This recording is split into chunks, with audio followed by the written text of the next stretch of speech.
शम्स देखा था question 7.9?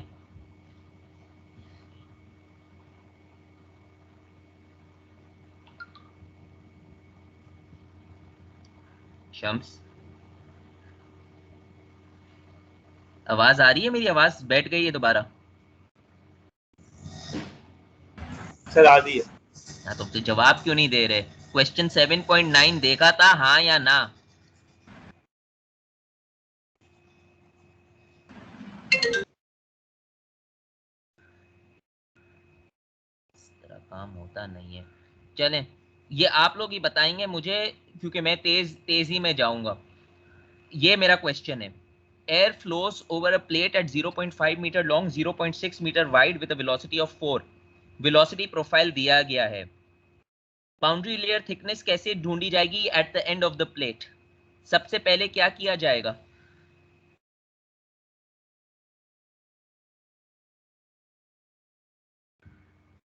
Reynold number निकाल लेंगे। रेनॉल्ड नंबर के अंदर एल क्या लिया जाएगा? फुल प्लेट के लिए लेंगे फुल प्लेट की, और फुल प्लेट का एल क्या है? 0.5 मीटर। 0.5। तो इसके अंदर आपका रेनॉल्ड नंबर लिया जाएगा। रेनॉल्ड नंबर आपको जब मिल गया तो आप एक रेनॉल्ड नंबर की वैल्यू देखेंगे। अगर वो value 5 into 10 to the power 5 से कम है, आप बोलेंगे this value is less than 5 into 10 to the power 5, hence laminar flow. Thickness कैसे निकालेंगे?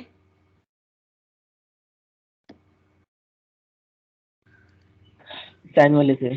थिकनेस वो फॉर्मूला कौन सा जो है फॉर्मूला है? टेबल से देखेंगे। कौन सा वाला फॉर्मूला लेंगे इसमें? साइन वाला।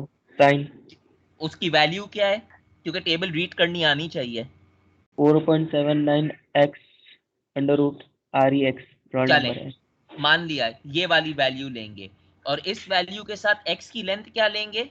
जो 0.5 है, जो एल है 0.5, और रेनॉल्ड नंबर उसी लेंथ के ऊपर। उसी लेंथ के लिए। तो ये पहला पार्ट था। दूसरा पार्ट ये बोल रहा है shear stress eight 250 millimetre from the leading edge. इसके लिए क्या लेंगे, क्या करेंगे?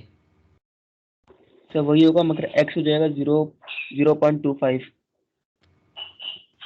नहीं, देखें, एक चीज आप रॉल नंबर गलत निकालेंगे कर ना रहे हैं। पहले। शेयर स्ट्रेस के लिए CF निकालेंगे पहले तो। सी एफ निकालेंगे, सी एफ एक्स निकालेंगे। सी एफ एक्स निकालने के लिए आपको क्या करना पड़ेगा? CFX निकालने के लिए हमें रेनॉल्ड नंबर चाहिए होगा आई गेस। रेनॉल्ड नंबर दोबारा निकालना पड़ेगा। क्यों दोबारा निकालना पड़ेगा? क्योंकि जो पहला पार्ट है वो पूरी प्लेट के लिए है, दूसरा जो पार्ट है वो 250 मिलीमीटर के लिए है। तो रेनॉल्ड नंबर पहले दोबारा निकलेगा, क्योंकि ये जो दूसरा रेनॉल्ड नंबर निकलेगा ये 250 मिलीमीटर के लिए निकलेगा, पूरी प्लेट के लिए नहीं निकलेगा। फर्स्ट थिंग ये आपने करना है। दूसरी बात है, आपने सी एफ एक्स निकालना है। सी एफ एक्स किसके लिए निकालना है? साइन कर्व के लिए। ये क्या है? साइन कर्व की सी एफ एवरेज वैल्यू है 1.31। इसको क्या करेंगे? हाफ। हाफ कर हाँ लेंगे, कर दीजिए। डिवाइड बाय 2 कर on the new Reynold number. और यही चीज यहां पर हुई गई है। पहला ये था 1.33 इंटू 10 टू द पावर 5। आपको एक लेंथ मिल गई 0.667 ml के अंदर। थिकनेस आपने निकाल ली, सब कर लिया। शेयर स्ट्रेस के लिए आपको रेनॉल्ड नंबर दोबारा निकालना पड़ेगा। ये देखें, इन्होंने डायरेक्टली रेनॉल्ड नंबर यहां पर निकाल दिया है। इसी तरह सीएफ को भी हाफ कर दिया है। उसके बाद आपने इसकी टॉर नॉट वैल्यू निकाली, वह tau naught is equal to C F X multiply by half, ये 1/2 हो गया, half into rho you square. Clear हो गई ये बात? तो ये गलती नहीं कीजिएगा, कहीं कहीं आपको रेनॉल्ड नंबर 2 दफा निकालने पड़ते हैं। तो क्वेश्चन देखिएगा, हर क्वेश्चन के अंदर कुछ ना कुछ गिवन होगा। अगर क्वेश्चन में नहीं गिवन है कोई length, okay fine, take the original length of the plate. तीसरा part, drag force on one side of the plate. इसमें क्या करेंगे? इसमें FD निकालेंगे हम। जी, ड्रैग फोर्स का फॉर्मूला लगाते हुए हम FD निकालेंगे। अच्छा, मान लिया निकाल लिया ड्रैग फोर्स का फॉर्मूला लगाकर F into half into area rho a square. मगर ड्रैग फोर्स के लिए हमें एक चीज निकालनी पड़ेगी। क्या निकालना पड़ेगा? एरिया। एरिया तो निकाल जाएगी। एवरेज एरिया के अलावा क्या एवरेज चाहिए? Factor C F average factor average. Coefficient. और वो सी, कोएफिशिएंट एवरेज कैसे निकलेगा? चूंकि वन साइड पे उन्होंने कहा है नहीं नहीं, तो वन साइड का तो क्या है, वो तो मसला नहीं है। वो तो टू साइड वन साइड बाद में मल्टीप्लाई होता है। कोएफिशिएंट ऑफ एवरेज कैसे निकलेगा? उसी फॉर्मूले से साइन कर्व के जो फॉर्मूला इस था। वाले फॉर्मूले से 1.31 अपॉन रेनॉल्ड नंबर। मेरे कहने का मतलब यह है कि इसमें रेनॉल्ड नंबर की लेंथ क्या लेंगे? फुल लेंथ लगेगी। फुल लेंथ लेंगे, क्योंकि कहीं भी इसने ये नहीं कहा है drag force on half the distance या drag force on 250 millimetre the distance, इस तरह नहीं कहा है। तो आपने जो क्वेश्चन पार्ट 1 के लिए रेनॉल्ड नंबर निकाला था ना, उसी रेनॉल्ड नंबर के ऊपर आप ड्रैग फोर्स निकालेंगे, यानी CFX उसी रेनॉल्ड नंबर पे निकालेंगे। फर्ज करें अगर मैं आपको बोलता drag force on a distance of 350 millimetre, तब क्या करते? तो फिर रेनॉल्ड नंबर निकालते फिर तीसरा 260। रेनॉल्ड नंबर निकलता। फिर रेनॉल्ड नंबर तीसरी दफा निकलता, क्योंकि मैं आपको बोल रहा था ड्रैग फोर्स ऑन 350 मिलीमीटर। तो यही मेरा कहने का मकसद है। अगर कुछ नहीं लिखा होता यहाँ पर, half the plate half distance नहीं लिखा है, 250 नहीं लिखा है, 350 नहीं लिखा है, तो आप इसकी ओरिजिनल लेंथ को ही कंसिडर कर लेंगे कि मेरा रेनॉल्ड नंबर ओरिजिनल लेंथ के ऊपर है। दैट इज व्हाई CF के जो फॉर्मूले में लिखा होता है, it is written as 1.31 divided by Reynolds number L. It is assumed usually on the original L. बात क्लियर हुई? Yes sir. क्लियर हो गई मेरी बात? Any question? No sir. देखें, सारे सवाल एक जैसे हैं, थोड़ा सा बस दिमाग लड़ाने का क्वेश्चन बात है। कंफ्यूजन आ जाता है कि एक जैसे सवालों की वजह से मिस्टेक्स हो जाती हैं। वरना अगर आप स्टेप बाय स्टेप चलें, रेनॉल्ड नंबर पहले निकालें, उसके बाद सारे स्टेप सॉल्व करें, वो दो फार्मूला आपको मालूम होने चाहिए, टी नॉट वाले और फोर्स वाले। ये दो फार्मूलेज मैं आपको नहीं बताऊंगा। तो जो जो फार्मूलाज में नहीं बताऊंगा वो मैं आपको बताए जा रहा हूं कि ये फार्मूलाज नहीं गिवन होंगे। ये सारे फार्मूलाज गिवन होंगे, इसके अंदर कोई टेंशन नहीं है। ये दो फार्मूलाज नहीं गिवन होंगे। उसके अलावा आपको डेंसिटी, एरिया, ये सब फार्मूलाज नहीं गिवन होंगे। ये आपको मालूम होनी चाहिए, जो बेसिक चीजें हैं। कल आपको मैंने API और स्पेसिफिक ग्रेविटी का रिलेशन भी बता दिया था। तो यहां तक जो हमने किया था ना, ये वेलोसिटी प्रोफाइल की बात की है। मगर हीट ट्रांसफर इतना आसान नहीं है, क्योंकि वेलोसिटी प्रोफाइल के अंदर आपका सिर्फ मोमेंटम ट्रांसफर हो रहा है। अब जो बात आ रही है वो असल हीट ट्रांसफर की बात आ रही है। ये सारे क्वेश्चंस मैंने आपको कंप्लीट करवा दिए हैं, बाकी आप बुक से इनको देख सकते हैं। असल चीज जो हीट ट्रांसफर में आती है ना, वो थर्मल बाउंड्री लेयर होती है। थर्मल बाउंड्री लेयर ये प्रांटल ने डिस्कवर की थी। That is why the Prandtl number is important in determining the thermal boundary layer. मैंने आपको शुरू में ही बताया था, अगर प्रांटल नंबर ग्रेटर देन 1 होता है, इसका मतलब ये होता है velocity boundary layer is thicker than the thermal boundary layer. अगर प्रांटल नंबर लेस देन 1 होता है, तो velocity boundary layer is less then thermal boundary layer. And suppose if both of them are equal, if Prandtl number is equal to 1, then the velocity boundary layer thickness is equal to the thermal boundary layer. ये तीन relations यहां पर लिखी हुई हैं। ऊपर वाला diagram देखें। ऊपर वाला डायग्राम के अंदर आपका प्रांटल नंबर ग्रेटर देन 1 है। This is the thickness of the velocity boundary layer. It is much thicker than this layer, thermal boundary layer. Similarly, over here, Prandtl number is less than 1. यहां पर thickness consider करें इस layer की, ये जो आपको ये डायग्राम में दिखा रहा है, compare it with the thickness on this diagram. So look at the difference. इनका जो टोटल डिफरेंस होगा, यहां पर प्रांटल नंबर लेस देन 1 में क्या आ रहा है और प्रांटल नंबर ग्रेटर देन 1 में क्या आ रहा है, if you compare both of them together. That is all you need to know. अब इसके अंदर एक टर्म आता है T इंफिनिटी। T इंफिनिटी होता है ना, उसको हम स्ट्रीम लाइन टेम्परेचर बोलते हैं। जैसे U इंफिनिटी होता था स्ट्रीम लाइन वेलोसिटी, इसी तरह T इंफिनिटी जो है वो है स्ट्रीम लाइन टेम्परेचर। प्रांटल ने अपना एक इक्वेशन बनाया, मैं आपको वो इक्वेशन दिखा नहीं रहा हूं। जैसे आपका पहले आया था सवाल के अंदर थर्मल वो सॉरी वेलोसिटी बाउंड्री लेयर के अंदर 0.99 ux, 99% thickness of the thermal boundary layer. इसी तरह अगर आप इंटरनेट खोलेंगे और थर्मल बाउंड्री लेयर रिलेशंस देखेंगे तो एक इक्वेशन होता है Ts माइनस T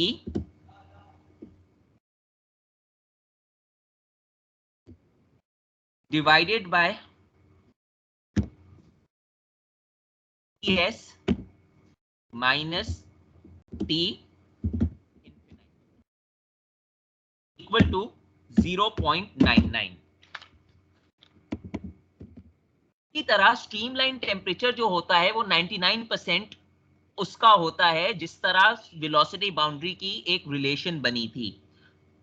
ये यू शुड नॉट, ये आपको ये नहीं मालूम होने की जरूरत है कि किस तरह बना है। ये रिलेशन मैंने आपको बताई हुई है। इसके अंदर जो Ts होता है वो आपके सरफेस का टेम्परेचर होता है, T जो होता है वो आपका रेगुलर टेम्परेचर होता है, और T इन्फिनाइट जो है वो आपका स्ट्रीमलाइन टेम्परेचर होता है। तो कभी कभी क्या होता है कि जब एक रिलेशन बनाने के लिए T इन्फिनाइट का जो टेम्परेचर होता है वो इसके डिफरेंस के थ्रू लिया जाता है। अब ये मैं आपको ये बात बता दूं कि आपको ये एक और इक्वेशन याद रखनी है या ये आपको मालूम होनी चाहिए, which is this equation. This is the rate of heat transfer. तो अगर आपसे क्वेश्चन ये पूछा गया कि what is the rate of heat transfer, तो उसका जो फॉर्मूला होता है that is the convective rate. Q is equal to HA Ts minus T infinite. इसका जो आंसर आएगा वो वॉट में आएगा। अभी एक दो क्वेश्चन करेंगे, आपको खुद समझ आ जाएगा। और इसके अंदर जो H होता है, H क्या होता है? Heat transfer coefficient of convection. Heat transfer coefficient of convection H होगा। इसके यूनिट होंगे, मैंने आपको पहले बताया था जब हम डायमेंशनलेस एनालिसिस कर रहे थे, watt per metre square kelvin. ये एरिया से मल्टीप्लाई होगा, तो watt per metre square kelvin multiply by metre square. इसीलिए आपका जो फाइनल आंसर आएगा वो वॉट में आएगा, क्योंकि ये what per metre square kelvin है। Kelvin will cancel out with kelvin over here, and meter square will cancel out with meter square over here. So your heat transfer, the rate of heat transfer, question यूं आता है, what is the rate of heat transfer? The rate of heat transfer is always given in watt. So this equation you should know when you're dealing with forced convection.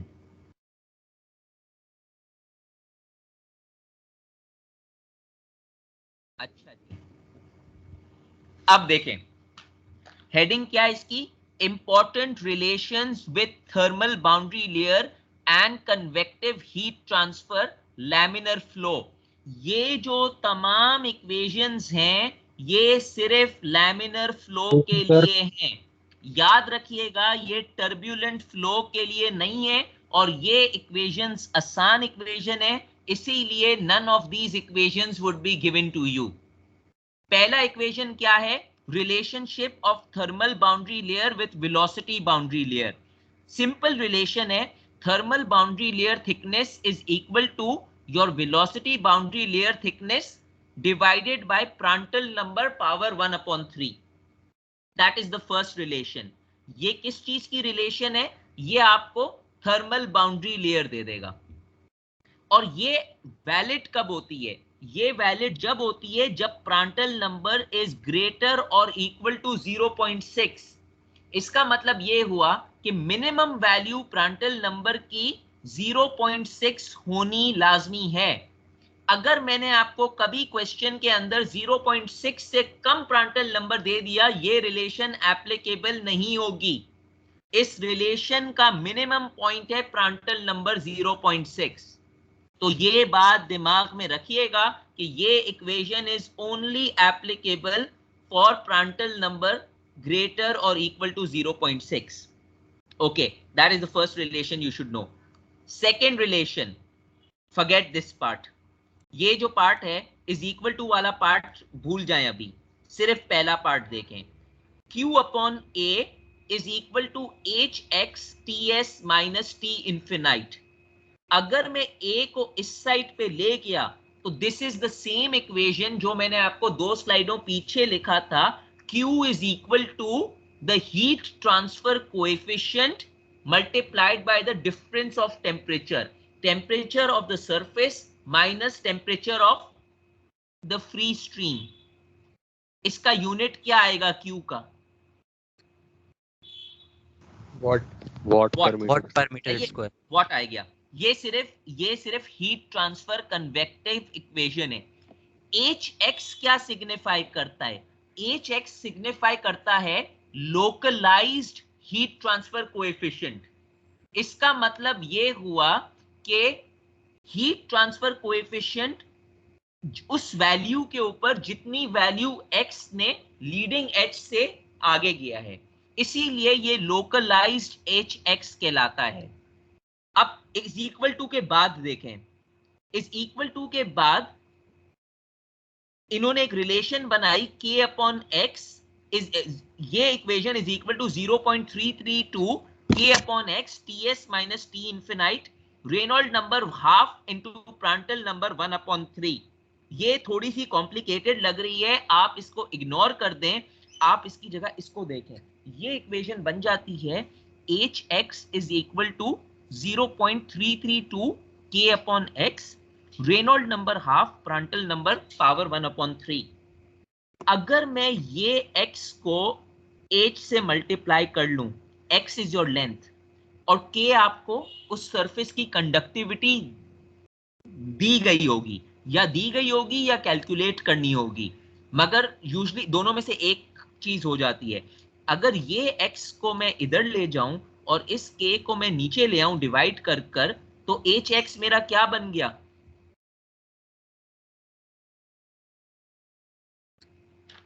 Nusselt number बन गया, because Nusselt number is HL upon K is equal to Nusselt number.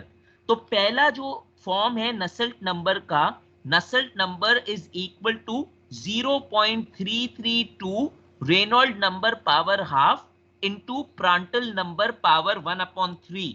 आपको ये equation मालूम होनी चाहिए Nusselt number की. मगर ये नसेल्ट नंबर क्या कहलाएगा? This would be Nusselt number which is localised, क्योंकि ये at a distance of x होती है. और ये जो नसेल्ट नंबर है दिस शुड बी एवरेज्ड. ये पता नहीं मैंने एवरेज क्यों नहीं लिखा, बट इसके अंदर जो आपका h है वो पूरा h है इंटायर प्लेट के ऊपर. तो जब भी आप डेटा इंटायर प्लेट के ऊपर निकालोगे तो आपका जो प्लेट का डेटा है उसमें h की वैल्यू भी डबल हो जाएगी. जिस तरह CFX की वैल्यू पूरी प्लेट पे डबल हुई थी, आपके नसेल्ट नंबर की वैल्यू भी डबल हो जाएगी. 0.664 multiply by Reynold number power half Prandtl number 1/3. आपको सिर्फ 3 इक्वेशन, इसमें 4 इक्वेशन याद रखने की जरूरत है. One equation you should know is this one, the first one. Second equation you should know is Q is equal to HA TS minus T infinite. Third equation you should know is Nusselt number is 0.332 RE x power half Prandtl number 1/3. और ये Nusselt number NUX can also be written as HL upon K, अगर आपको वो चीजें मालूम है. और अगर पूरी प्लेट है तो Nusselt number x is equal to 0.664 Reynold number half Prandtl number 1/3. ये इक्वेशन अगर गौर से देखी जाए तो ये इक्वेशन आपने कहां पर पढ़ी है? अब आपको क्लिक करेगा कि जो मैं कर रहा था वो मैंने क्या किया था. जब मैंने डायमेंशनलेस एनालिसिस बनाई थी बकिंगम मेथड से, तो मेरे पास 3 डायमेंशनल ग्रुप्स बने थे फोर्स्ड इक्वेशन के लिए, फोर्स्ड कन्वेक्शन के लिए. और वो 3 डायमेंशनलेस ग्रुप क्या बने थे? Nusselt number is equal to function या सम कांस्टेंट, कांस्टेंट को मैं सी लिख देता हूं, of the Reynold number and the Prandtl number. Obvious सी बात है, आपको ये वैल्यूज नहीं मालूम थी कि प्रांटल नंबर का पावर 1/3 था या इसका पावर हाफ था या उस कांस्टेंट की वैल्यू 0.332 थी, because those are the exact equations that was found. ये बाद में डिटरमिन किए गए, मगर आपका जो आंसर हो रहा था वो इस बेसिक फॉर्म में आ रहा था। मेजॉरिटी का आंसर इस फॉर्म में आया था जी, या नहीं किया था ये क्वेश्चन? किया देखिए था, बट दूसरे उसमें आया था मेरा तो। आपका पे स्टैंटन नंबर में आया होगा। यस सर, स्टैंडर्ड किसी मिला। का नसेल्ट नंबर, स्टैंटन नंबर भी करेक्ट है क्योंकि नसेल्ट नंबर से ही स्टैंटन नंबर डिराइव होता है। किसी का नसेल्ट नंबर में आया था? जिस जिसने रिपीटिंग वेरिएबल के को लिया होगा उसका नसेल्ट नंबर में आया होगा, और जिसने रिपीटिंग वेरिएबल सीपी को लिया होगा उसका स्टैंटन नंबर में आया होगा। They both are correct because Stanton number is made from the Nusselt number.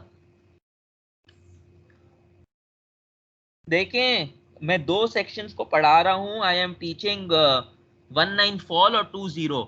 यहां पर इस क्लास के अंदर अपार्ट फ्रॉम 2 या 3 पीपल मुझे रिस्पॉन्स नहीं मिलता है।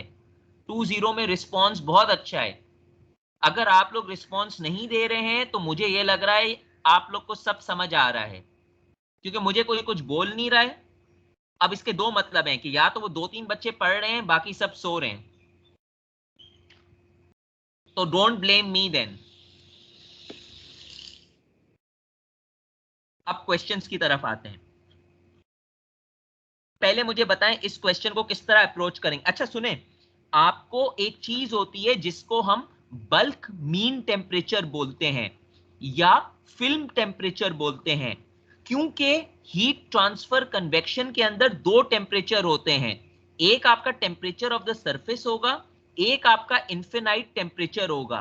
तो तमाम जितनी भी प्रॉपर्टीज होंगी ना, जो डेंसिटी की प्रॉपर्टी होगी, के की प्रॉपर्टी होगी, उसके अलावा सीपी की प्रॉपर्टी होगी और काइनेमेटिक विस्कोसिटी की प्रॉपर्टी होगी, तमाम जो प्रॉपर्टीज है ना वो उनके एवरेज टेम्परेचर के ऊपर गिवन होती है। जो भी आपका टेम्परेचर है एवरेज पे गिवन होगी, क्योंकि एक टेम्परेचर पे गिवन नहीं हो सकती। तो अगर इसकी डेंसिटी 1.1374 है तो ये 1.1374 ना 20 के ऊपर है ना ये 36 के ऊपर है। ये जो प्रॉपर्टी है ये 20 + 36 डिवाइडेड बाय 2 उनके एवरेज के ऊपर है। But this property can be used because आप एवरेज प्रॉपर्टीज कैलकुलेट कर रहे हो पूरे अपने सिस्टम की। तो ये चीज याद रखें कि हमेशा जो आपकी ये जो प्रॉपर्टीज होती हैं ये एवरेज होती हैं। तो अगर मैंने आपको दो डेंसिटीज दे दी, एक डेंसिटी दे दी एट 20 डिग्री और दूसरी डेंसिटी दे दी 36 degree, so you are suppose to average them unless I tell you in the question कि these are average properties। usually question में given होता है average properties। अगर मैंने आपको average property नहीं बोला तो दो properties आपको दी जाएंगी and don't forget to average them, वरना अगर आपने उनमें से एक ले ली तो वो गलत हो जाएगा। तो अब क्वेश्चन की तरफ चलते हैं। सर हमें कंफ्यूजन है सर। वो तो पहले पूछे ना, क्या रोल नंबर क्या है? खा नहीं जाऊंगा, वैसे ही पूछ रहा हूं ताकि मुझे मालूम पड़े किनके साथ वर्क करना है। रोल सर नंबर रोल क्या है? Number 14 sir, 14। हाँ 14 पूछें। सर ये थर्मल बाउंड्री लेयर की थोड़ी इमेज नहीं बन रही सर हमारे दिमाग में, मतलब ये एक रट्टाफिकेशन की तरफ चल रहा है। मतलब क्या आपको नहीं बन रही इमेज? तब ये एक टर्म याद करनी पड़ेगी या इसका कोई प्रैक्टिकल में भी काम है हमारा? देखें, प्रैक्टिकल में आपको दिखा सकती है थर्मल बाउंड्री लेयर, मगर अभी पढ़ने के हिसाब से आपको इसको थोड़ा सा रट्टा लगाना पड़ेगा, क्योंकि इसका अगर मैं पूरे उसके अंदर जाऊं तो फिर मुझे पूरी फ्लैट सरफेसेस ये बनानी पड़ेंगी और इसके बाद मुझे आपको ये सॉल्व करवाना पड़ेगा। इसीलिए मैं आपको ये रिलेशंस मैंने स्किप कर ली। ये रिलेशन मैंने अभी आपको थोड़ी देर पहले लिख कर दिखाई थी, ts - t upon ts - t infinite. ये सारी एक लेयर्स बनती हैं, ये सारी डेरिवेशन से बनती हैं।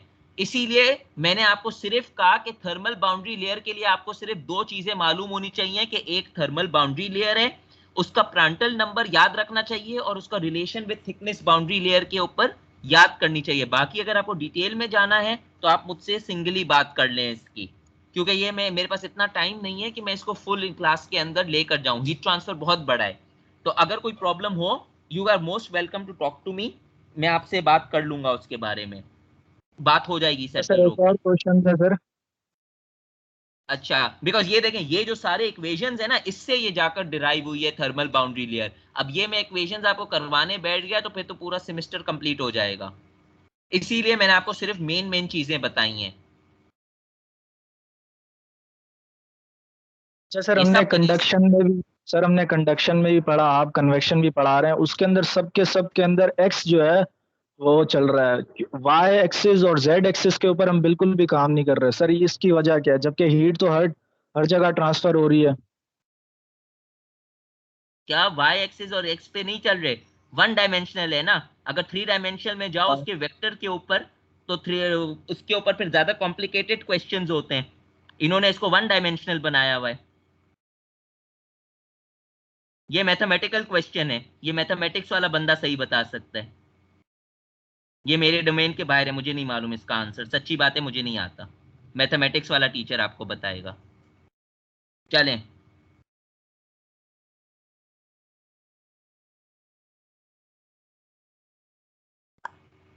कहाँ गया?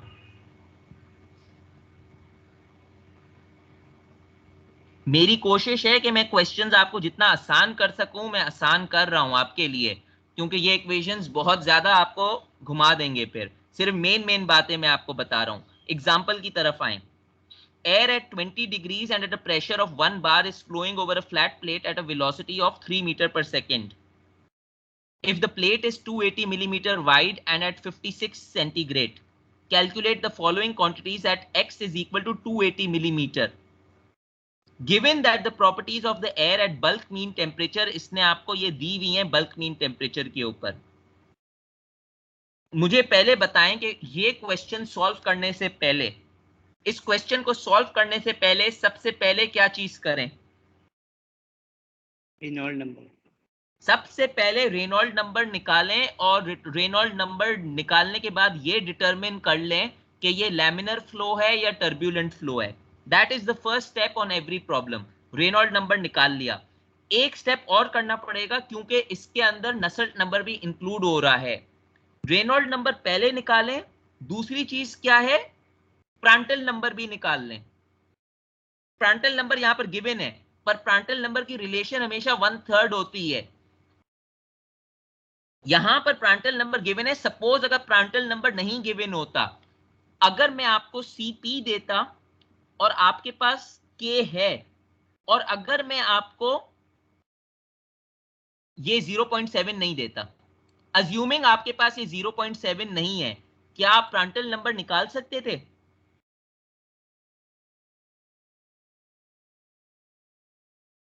यस या नो? सर फॉर्मूला याद नहीं है, लेकिन अगर फॉर्मूला याद हुआ तो निकाल सकते हैं। फॉर्मूला याद होना चाहिए प्रांटल नंबर का, मैं आपको दोबारा बता रहा हूं। ये वाला प्रांटल नंबर का फॉर्मूला है सीपी म्यू अपॉन के, सही है? सीपी म्यू अपॉन के प्रांटल नंबर का फॉर्मूला है। सीपी आपके पास गिवन है, के आपके पास गिवन है, म्यू आपको मिल जाएगी because kinematic viscosity is equal to mu divided by density. तो इन्होंने आपका काम आसान कर दिया है कि इन्होंने आपको प्रांटल नंबर दे दिया है, मगर अगर ये प्रांटल नंबर नहीं गिवन होता तो सीपी म्यू अपॉन के से आपको मिल जाता, वेयर सीपी इज दिस, के is this, mu can be found out by kinematic viscosity is mu divided by density. Second thing, अगर आप प्रांटल नंबर लेते तो सीपी की वैल्यू क्या लेते, सीपी म्यू अपॉन के लिए?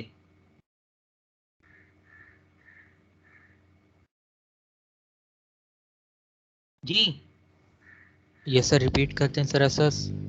अगर आपको प्रांटल नंबर ढूंढना होता, सीपी की वैल्यू आप क्या लेते, मैं आपको बोलता प्रांटल नंबर है सीपी म्यू अपॉन के, सीपी की वैल्यू क्या लेते? सर सीपी की जो वैल्यू गिवन होगी वही लेंगे, या कांस्टेंट की बात कर रहे हैं आप? सेल्सियस में लेंगे सर। जो वैल्यू गिवन है ये देखें, this is what I am trying to show you is this is kilo joule, kilo joule. This is what I am trying to show you. तो सीपी की वैल्यू आप लेते 1.005 मल्टीप्लाइड बाय 1000। ये मैं आपको बताना चाह रहा हूं कि उसको एसआई में कन्वर्ट करना नहीं भूलिएगा, सही है? बाकी तमाम यूनिट्स एसआई के अंदर हैं। वॉट पर मीटर सेंटीग्रेड में लिखा है, सेंटीग्रेड में लिखो या केल्विन में लिखो फर्क नहीं पड़ता, क्योंकि उनका टेम्परेचर स्केल वैसे ही होगा माइनस कर कर। अगर मैं एक टेम्परेचर 26 डिग्री लिखूं और दूसरा टेम्परेचर 35 डिग्री लिखूं और दोनों में 273.5 ऐड कर दूं, तो अगर मैं 298.15 से माइनस कर रहा हूं दूसरा वाला टेम्परेचर, तो फर्क नहीं पड़ेगा मेरी वैल्यू के अंदर। फर्क सिर्फ ये पड़ जाएगा what per metre square, what per metre kelvin हो जाएगा। That is the only difference that is going to take place. So the first thing, so you should keep these things in mind. Up, let's go to the questions. We are going to rush to the questions now. First part is boundary layer thickness. Boundary layer thickness में कौन सा parameter होता है? सबसे पहले आपने क्या किया? रेनॉल्ड नंबर निकाला। आपने देखा कि रेनॉल्ड नंबर आ रहा है 5 into 10 to the power 4. Is this turbulent flow या laminar flow? Laminar flow. तो बाउंड्री लेयर थिकनेस निकल सकती है laminar flow की according to the equations? Yes sir, निकल जाएगी। कौन सा इक्वेशन यूज करूंगा? ग्लॉसियस इक्वेशन यूज करेंगे, क्योंकि यहां पर कुछ मेंशन नहीं है। तो सबसे पहले मैंने क्या किया, मेरा जो ग्लॉसियस इक्वेशन वाला क्वेश्चन था, इक्वेशन था 5x वाला, ये कर लिया। That is exactly what I have done. 5x upon Reynold number, मुझे मेरी एक थिकनेस मिल गई है। That is my answer. अब ये हो क्या रहा है कि वेलोसिटी प्रोफाइल और थर्मल प्रोफाइल को आपस में लिंक कर कर एक क्वेश्चन बनाया है लैमिनर फ्लो के लिए। स्टेप्स वही हैं। दूसरे सवाल पे आ जाओ, local friction coefficient. Local friction coefficient का मतलब क्या होता है? हाफ कर देंगे सर उसको, एवरेज वाले हाफ को। तो कर देंगे, मगर CFX होगा। X क्या लेंगे? X 0.5। X वही लेंगे जो रेनॉल्ड नंबर के लिए ली थी और 280 मिलीमीटर के लिए ली थी, क्योंकि इसने कहा है कि quantities at X is equal to 280 millimetre. तो हम हाफ कर देंगे। ग्लॉसियस इक्वेशन का इक्वेशन 1.328 होता है, उसको हमने हाफ कर दिया 0.664 upon Reynold number X। Reynold number X वही रेनॉल्ड नंबर होगा जो हमने ऊपर कैलकुलेट किया था, क्योंकि ऊपर वाला Reynold number 280 into 10 to the power -3 के ऊपर कैलकुलेट किया गया था। क्लियर हो गई बात? पहले दो पार्ट समझ आए? ये तो पहले के ही हैं। Yes sir.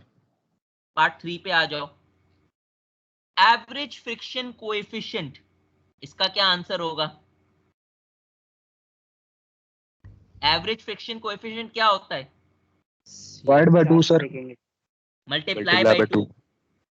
अब देखें, अब एक स्टूडेंट दोनों चीजें कर सकता है। एक स्टूडेंट दोबारा वो फॉर्मूला लिख सकता है 1.328 x upon Reynold number L। दूसरा स्टूडेंट क्या कर सकता है, उसने CF यहां पर निकाल दी ना, CF क्या निकाली उसने, ये CF निकाली, वो ये लिख सकता है average friction coefficient is double of local friction coefficient. तो वो क्या कर सकता है, since my CF(x) is this, average क्या हो गया, मल्टीप्लाई बाय 2। तो उसका आंसर ये मल्टीप्लाई बाय 2 करेंगे तो यही आंसर आएगा। अब या तो वो मल्टीप्लाई बाय 2 कर सकता है, या वो फॉर्मूला कॉपी कर कर लिख सकता है CF bar is 1.328 upon Reynolds number L at the same location. Whatever suits your boat does not matter to me. चौथे पार्ट पे आ जाएं, shearing stress due to friction। इसमें क्या करेंगे, फॉर्मूला लगाएंगे। चलो मैं इसको टेस्ट कर देता हूं। फॉर्मूला लगाएंगे, फॉर्मूला के अंदर कौन सा CF लेंगे, CF लेंगे या CF बार लेंगे? CF ले। CF बार। बार नहीं लेंगे यार, स्ट्रेस के अंदर CFX लेते हैं और फोर्स के अंदर बार लेते हैं। दोबारा मैं फॉर्मूला रिपीट कर रहा हूं, शेयर स्ट्रेस का फॉर्मूला है T naught is equal to CFX into half rho you square.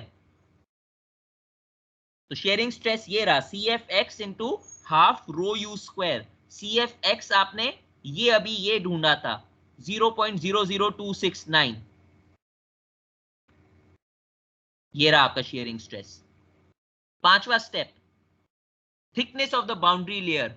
अब क्या करेंगे?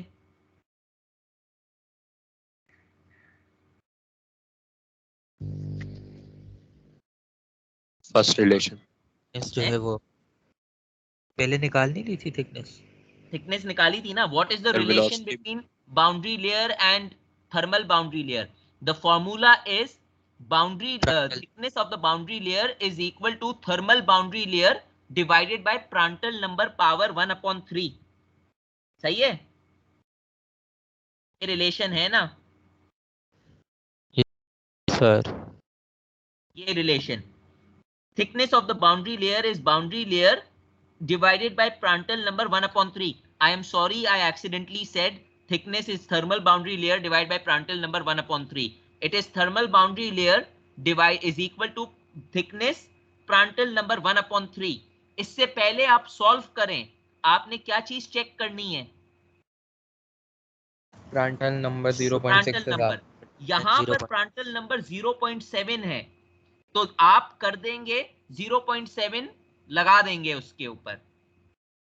ओके एक सेकंड, फर्ज करें अगर मैंने आपको क्वेश्चन के अंदर प्रांटल नंबर 0.5 दिया था, तो आप इसका आंसर लिखते since the Prandtl number is less then 0.6 the thickness of the boundary layer cannot thermal boundary layer cannot be determined because the Prandtl number is not 0.6.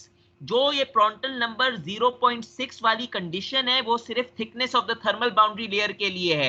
मतलब ये कि इस वाले इक्वेशन में लिमिट है।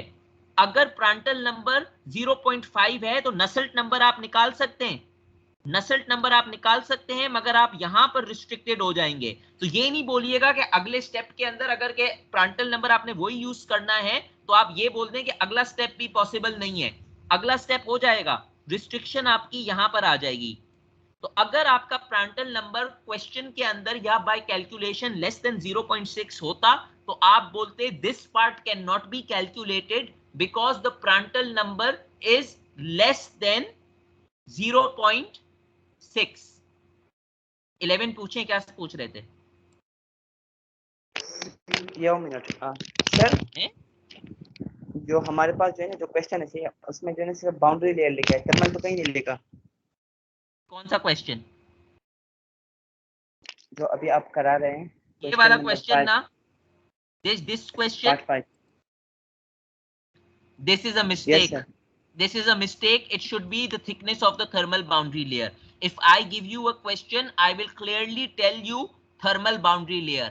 जहां पर थर्मल लिखा होगा वो थर्मल बाउंड्री लेयर है, जहां पर सिर्फ बाउंड्री लेयर लिखा होगा वहां पर नॉर्मल बाउंड्री लेयर है, वेलोसिटी बाउंड्री लेयर।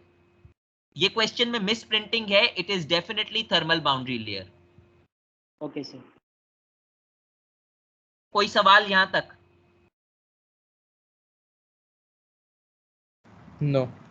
अच्छा, अब ये कैसे ढूंढेंगे? Local convective heat transfer coefficient. In other words, I am asking the value for H because heat transfer coefficient is H. कैसे ढूंढेंगे? सर फॉर्मूला लगा हुआ है। कौन सा फॉर्मूला लगाएंगे? 0.332 हाफ नॉड नंबर और Prandtl 1/3। Are you sure वो फॉर्मूला लगाएंगे? यस सर, लोकल में ऊपर वाला लगाएंगे, वो एवरेज का है। सोचो जरा। नहीं 0.332 होगा सर। सोच कर मुझे बताओ। सोच लिया सर। K over X। सही बोल रहे हो, मैं सिर्फ थोड़ा सा कंफ्यूज कर रहा था। देखें, लोकल कन्वेक्टिव हीट ट्रांसफर यानी आपको Hx ढूंढना था, तो Hx ढूंढने के लिए आप 0.332 K upon x, Reynold number half, Prandtl number 1/3, तो आपको आपका लोकल कन्वेक्टिव हीट ट्रांसफर मिल जाएगा। उसके यूनिट्स देखें, watt per metre square centigrade या watt per metre square kelvin, मगर क्योंकि यहां पर हमारा टेम्परेचर सेंटीग्रेड पे था तो watt per metre square centigrade में हो गया। ये सिंपल एक फॉर्मूला लगाया।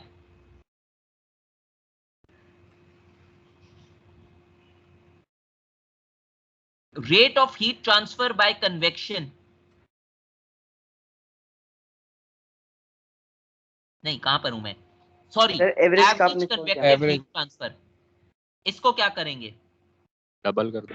सर डबल कर देंगे सर। एक अगर स्मार्ट स्टूडेंट होगा वो क्या करेगा, वो इस 6.43 को डायरेक्टली डबल कर देगा। मगर अगर आपके दिमाग में नहीं आता एवरेज डबल करना, तो आप डायरेक्ट फॉर्मूला भी लगा सकते हैं। सिर्फ ये चीज होगी कि यहां पर H का जो सिंबल होगा वो एवरेज का सिंबल होगा, और फॉर्मूले में क्या फर्क आ जाता है, जहां पर 0.332 था वहां पर 0.664 होता है। दूसरा फर्क क्या आता है कि लोकल के ऊपर it is distance travelled from the leading as, average के अंदर टोटल लेंथ ली जाती है तो K अपॉन L हो जाता है। जिस तरह वो CFX और CFL का डिफरेंस हो रहा था ना रेनॉल्ड नंबर में, वही चीज है यहां पर। तीसरा डिफरेंस ये कि रेनॉल्ड नंबर X है लोकल एज के लिए, इसके लिए रेनॉल्ड नंबर टोटल L के ऊपर, but in this case your X is equal to L। क्योंकि आपका X is equal to L है, यहां पर फर्क नहीं आएगा। अगर X is equal to L नहीं होता तो तब आपको डिफरेंट रेनॉल्ड नंबर लगाने पड़ते।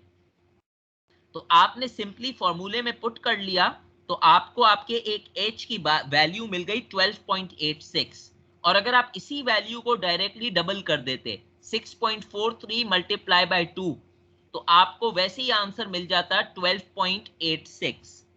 आखिरी आंसर क्या है question, rate of heat transfer by convection. Rate of heat transfer कैसे निकालेंगे,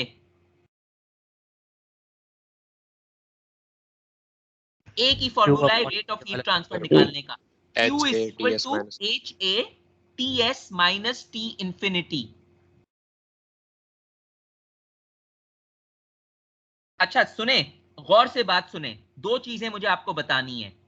रेट ऑफ हीट ट्रांसफर के अंदर पहली बात तो ये, आपका जो H होता है वो एवरेज होता है। तो फर्ज करें अगर मैंने आपको एवरेज H के बारे में नहीं बात की थी, मगर मैं आपसे रेट ऑफ हीट ट्रांसफर मांग रहा था, तो आपको आपका H एवरेज निकालना लाजमी होगा।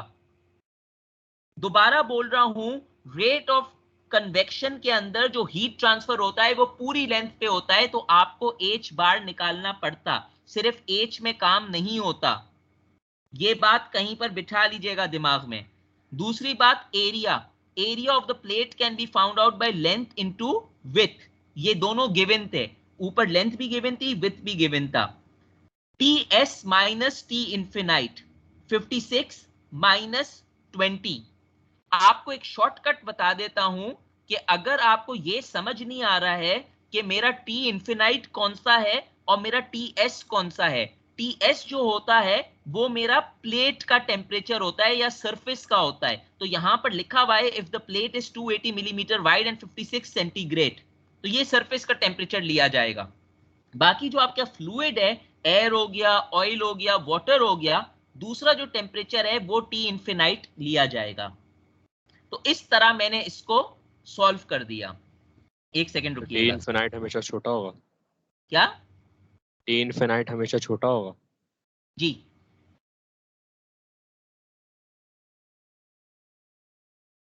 but that is the layman method of learning it। आप ये देखें कि प्लेट का जो टेम्परेचर है वो होगा उसके ऊपर। चल T इंफिनिट का मतलब क्या है?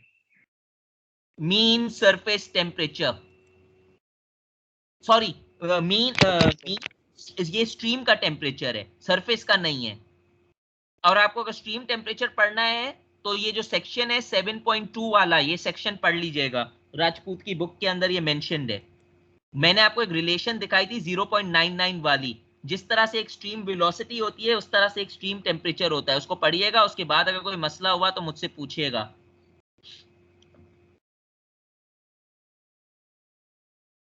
इस सवाल में कोई क्वेश्चन है? होना नहीं चाहिए। बाकी तमाम जो सवाल है ना वो सर ये इसी वापस बेसिस से के। टेम्परेचर रिपीट कर दें। क्या हुआ? सर टेम्परेचर का जो आपने बताया रिपीट कर दें।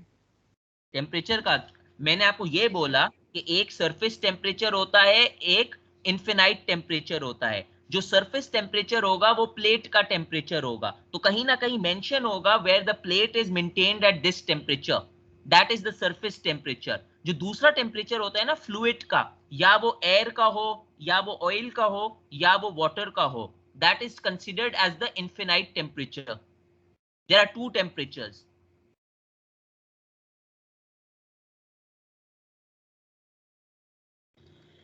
अब ये आप बहुत तेजी से करेंगे, अब ये आप लोग खुद मुझे ओरली जल्दी जल्दी बताएं।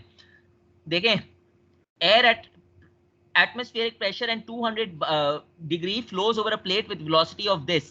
The plate is this much wide and maintained as a temperature at this.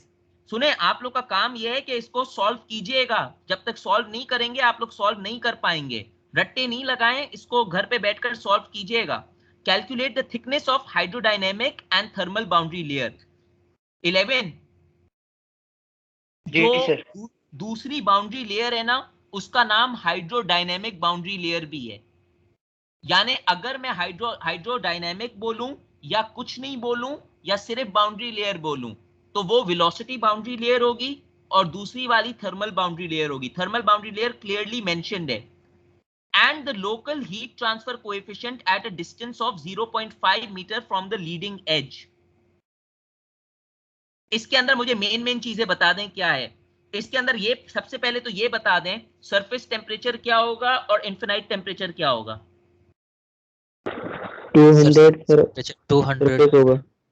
Surface temperature 200 होगा, बाकी इनफिनाइट टेम्परेचर होगा 120। सरफेस टेम्परेचर 120 नहीं होगा? चलें, अब फेस 120 नहीं होगा।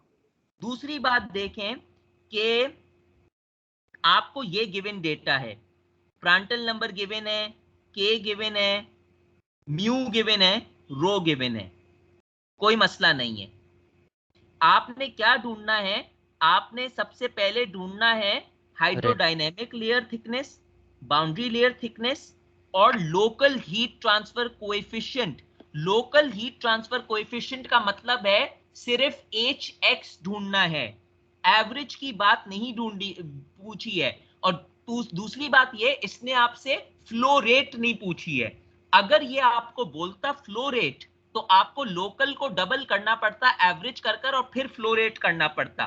तो सबसे पहला काम है अपना रेनॉल्ड नंबर निकालो और डिटरमिन करो लैमिनर फ्लो है या टर्बुलेंट फ्लो है। Yes, this is laminar flow. Okay, second thing is look at the equation. There is no profile given, Blasius profile. Blasius profile कर आपने सबसे पहले अपना थिकनेस निकाल दी। थिकनेस आपको ये वैल्यू मिल गई using the Blasius profile. Very good. जब आपने ये निकाल दिया, अब आपको थर्मल बाउंड्री लेयर ढूंढनी है। थर्मल बाउंड्री लेयर का रिलेशन आपको मालूम है, thermal boundary layer is your hydrodynamic boundary layer divide by Prandtl number power 1/3। check your Prandtl number. Prandtl number is 0.7. For thickness, Prandtl number has to be greater than 0.6. Sorry, एक चीज मैं आपको बताना भूल गया। पिछले क्वेश्चन में एक चीज नोट करें, अगर मैं आपसे बोलूं कमेंट ऑन योर आंसर्स, ये इस पोर्शन में नहीं है मगर मेरी आदत होती है ये इस तरह का एक ओपन एंडेड क्वेश्चन पूछने का ताकि आपकी अंडरस्टैंडिंग देखूं। कमेंट ऑन योर आंसर, इसको गौर से देखें। यहां पर बाउंड्री लेयर का आंसर क्या आया है? Let us look at millimetres. Metres में थोड़ा सा छोटा हो जाएगा तो मिलीमीटर्स में देखते हैं। मिलीमीटर में आंसर क्या आया है? क्या आया है? 6.26। 6.26। यह है थर्मल बाउंड्री लेयर का। नहीं, नॉर्मल बाउंड्री लेयर का। थर्मल बाउंड्री लेयर का क्या आया है? थर्मल बाउंड्री का 7.5। Is this correct? Yes sir correct है। यस, नहीं करेक्ट सर। होना चाहिए। आप अपना कमेंट ये देते कि the boundary layer of the thermal boundary layer thickness is greater than the normal boundary layer because the Prandtl number is less then 1।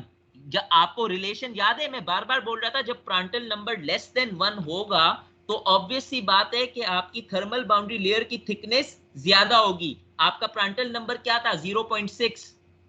Thermal boundary layer ज्यादा होगी। इसी तरह अगर आप अगला क्वेश्चन देखें जिसके अंदर थर्मल बाउंड्री लेयर 7 है, प्रांटल नंबर 0.7 है, तो आपको वैसे ही मालूम हो जाना चाहिए कि मेरा थर्मल बाउंड्री लेयर का जो आंसर है ना, वो नॉर्मल बाउंड्री लेयर से ज्यादा होना चाहिए।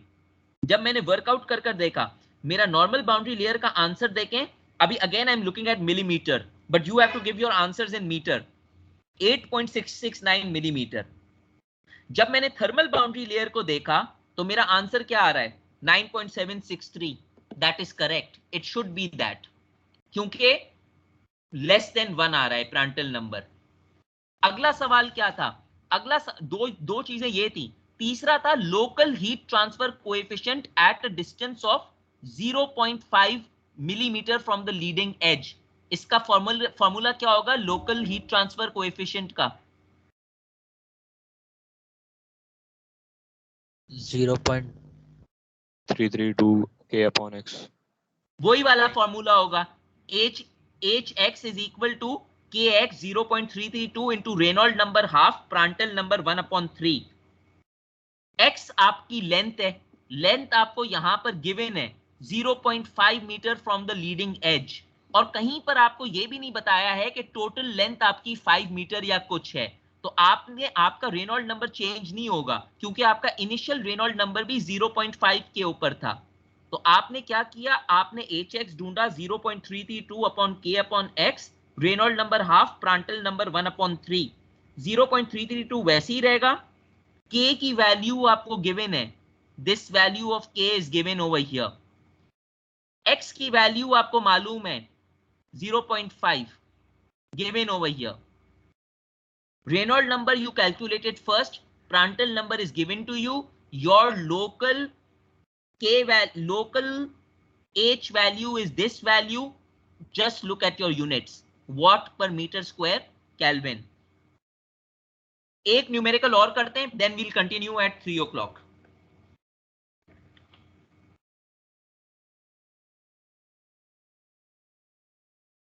अभी कोई क्लास है? Yes sir. थर्मो सही है, 5 मिनट तो वेट कर सकते हैं सर। इसके बाद मैंने आपको दिया था 7.12। देखें, air at atmosphere pressure and 40 degrees, इसका क्या मतलब हुआ? T इंफिनाइट 40, वेलोसिटी दी हुई है, प्लेट आपकी दी है 2 metre long flat plate, surface is kept under uniform temperature 120 degrees, यानी TS आपका 120 हो गया। आपने क्या ढूंढना है? Average heat transfer coefficient over 2 metre length. Average heat transfer coefficient का क्या मतलब हुआ? डबल वाला सर। H बार। दूसरी बात ये, एक चीज ये ढूंढनी है, also find out the rate of heat transfer between the plate and air पर 1 मीटर विड्थ ऑफ प्लेट। अब मुझे ये बताएं, इसने आपको ये क्यों बोला also find the rate of heat transfer इस क्वेश्चन में और ऊपर वाले क्वेश्चन में क्यों नहीं बोला? सर ऊपर सिर्फ लोकल हीट, ऊपर लोकल में था, यहां पर एवरेज है। यही बात मैं बोलना चाह रहा हूं कि हीट ट्रांसफर कोएफिशिएंट जो होता है, रेट ऑफ हीट ट्रांसफर पूरी प्लेट के ऊपर होता है। तो अगर मैं आपको ऊपर वाले क्वेश्चन के अंदर पहले लोकल फाइंड करवाता, मगर मैं आपको क्वेश्चन में देता कि what is the heat transfer rate, और मैंने आपको कहा भी नहीं कि आप एवरेज करो, तो आपकी ड्यूटी होती कि पहले आप लोकल को एवरेज करते और उस एवरेज को आप फिर हीट ट्रांसफर रेट में डालते। तो ये करना नहीं भूलिएगा, क्योंकि बच्चे क्या करते हैं, बच्चे सिर्फ लोकल को डाल देते हैं, दैट इज रबिश। अब इसने आपको प्रॉपर्टीज दी हुई हैं।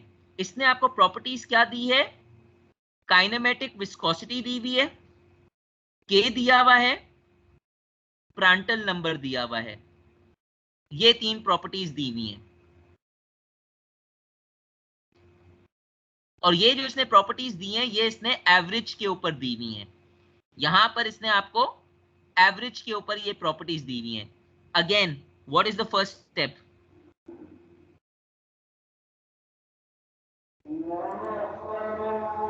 Reynolds Reynolds